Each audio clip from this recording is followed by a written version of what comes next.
is up, fam? Welcome back to Roar's channel, where today you are hanging out with your War Doctor as we learn how to get better here in Clash of Clans. Together, we are going to be looking at some CWL Premier action, where we are looking at some of the better players in Clash of Clans.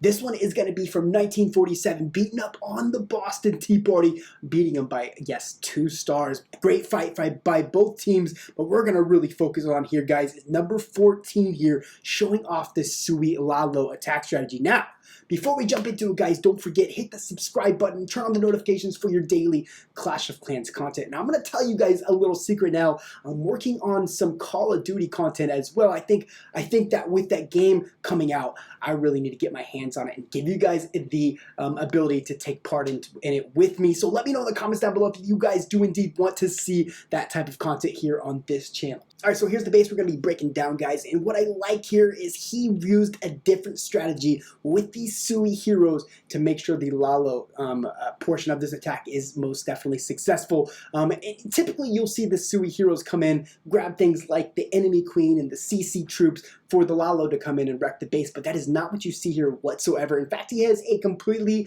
different mission. We'll deal with those other items like the queen, enemy queen, and the CC troops later, and I'll show you guys how.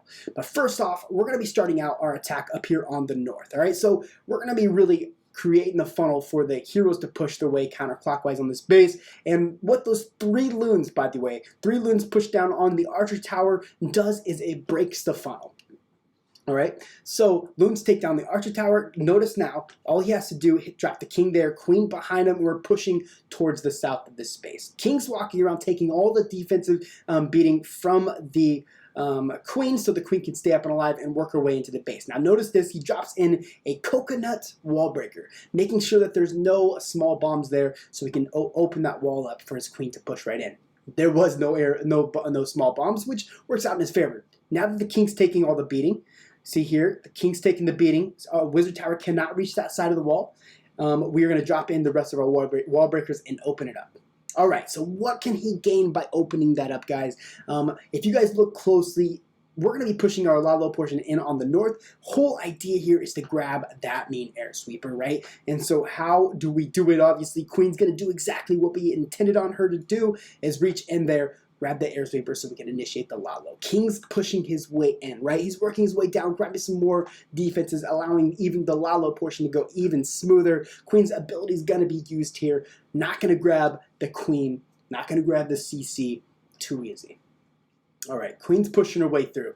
She does indeed take the fall, but what I love here is notice he does have a hound in the CC. How is he going to deal with that, guys? Because what's going to take down the queen is going to be the Electro Dragon. And Electro Dragon attaching to a hound is very ugly. It really slows down an attack, and ultimately Electro Dragon ends up dying. He drops in a archer down over here, and because they only target ground, that hound and that loon do indeed push their way towards that south, allowing those Electro Dragon, the Electro Dragon to do exactly what he intended. Now check it out. We dropped in a coconut loon for that slammer. Slammer's coming in directly at that Inferno Tower. Hound's coming in up here on the north with loons behind it, really grabbing these key defense on the outside so that everything funnels their way in the inside, right? So he obviously placed the hounds down, dropped the loons behind them, and pushed their way through with a couple spells.